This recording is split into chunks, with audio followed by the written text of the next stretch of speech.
विरोध मोडून काढायला अलीकडे खास अधिकारी जिल्ह्यात पाठवलेत, पण जेल फोडणाऱ्या वसंतदादांचा हा जिल्हा.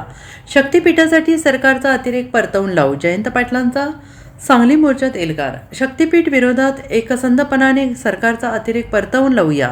मोजणी करायला जर सरकारी यंत्रणा आली तर तुम्हाला काय करायचं माहीत आहे.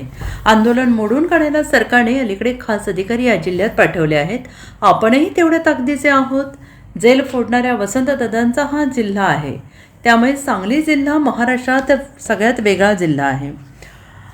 क्रांतिसिंह नाना पाटलांचं नाव घेऊन आम्ही या लढाईला सुरुवात केली आहे. सरकारने शक्तीपीठबाबत पुनर्विचार केला पाहिजे, असा हल्लाबोल राष्ट्रवादी काँग्रेसचे शरदचंद्र पवार पक्षाचे ज्येष्ठ नेते जयंत पाटील यांनी केला आहे. आज 21 ऑगस्ट सांगली शक्तीपीठ महामार्गाविरोधात सांगली जिल्हाधिकारी कार्यालयावर विराट मोर्चा काढण्यात आला. या मोर्चात महिलांचा सुद्धा मोठ्या प्रमाणात सहभाग होता. काँग्रेसचे विधान परिषदेतील गटनेते आमदार सतेज पाटील, स्वाभिमानी शेतकरी संघटनेचे अध्यक्ष राजू शेट्टी, रासपचे महादेव जानकर सुद्धा यात सहभागी झाले. जयंत पाटील यांनी म्हटले की राज्य सरकारच्या समोरच्या समस्या काय आहेत. आझाद मैदानात परवा उपोषण झालं.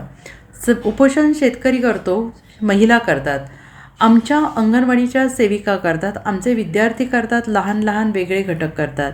पण कॉन्ट्रॅक्टरने या देशात कधी उपोषण आणि आंदोलन कधी केलेलं नाही. आता या सरकारच्या विरोधात कॉन्ट्रॅक्टरचं आंदोलन चालू आहे. आझाद मैदानात 90,000 रुपये कोटी कॉन्ट्रॅक्टरची यांनी भागवले नाहीत. मागच्या वर्षी आमदार फंडाची जी कामं केली त्याचे पैसे अजून आलेले नाहीत. नवीन आमदार फंड अजून आलेला नाही. सरकारच्या तिजोरीत पैसे नाहीत. बाहेरून परस्पर कर्ज काढायचं आणि ही रस्त्याची टेंडर द्यायचा उद्योग सरकारने ताबडतोब थांबवायला हवा. सत्तेत असणारा एक पण आमदार बोलेना, एक पण खासदार बोलेना. एक तर त्यांनी पाठिंबा जाहीर करावा, नाहीतर या शक्तीपीठाला विरोध करावा. दूध का दूध, पाणी का पाणी एकदा त्यांनी करावं. दोन्ही बाजूला राहण्याचा उद्योग बंद झाला पाहिजे. आज मित्रांनो, माझी आपणाला कळकळीची विनंती आहे, आपण एकसंघपणाने सरकारचा अतिरेक परतावून लावूया. मोजणी करायला जर मोजणी करायला जर सरकारी यंत्रणा आली तर तुम्हाला काय करायचंय माहिती आहे. सरकारने अलीकडे खास अधिकारी या जिल्ह्यात पाठवले आपलं मोडून काढायला. पण आपणही तेवढ्या ताकदीनं इथं जेल फोडणाऱ्या वसंतदादांचा हा जिल्हा आहे. त्यामुळं सांगली जिल्हा महाराष्ट्रात सगळ्यात वेगळा जिल्हा आहे. त्यामुळं क्रांतिसिंह नाना पाटलांचं नाव घेऊन आम्ही या लढाईला सुरुवात केलेली आहे मगाशी या मोर्चाला. आणि म्हणून माझी तुम्हा सगळ्यांना विनंती आहे की आज आपण निवेदन देऊ, सरकारला पुन्हा जाग आणण्याचा प्रयत्न करू.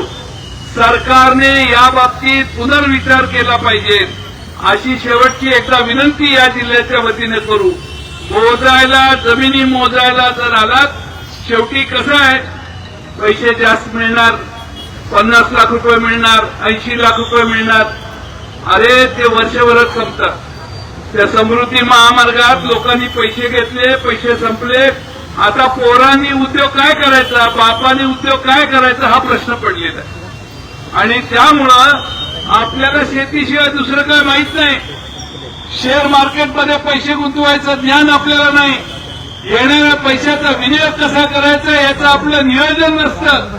आता जर आम्ही ज्या जमिनीतनं दरवर्षी 22 लाख रुपये मिळवण्याचा प्रयत्न करतो, त्या जमिनीतनंच तुम्ही रस्ता काढला तर आम्ही मिळवायचं पुढं काय.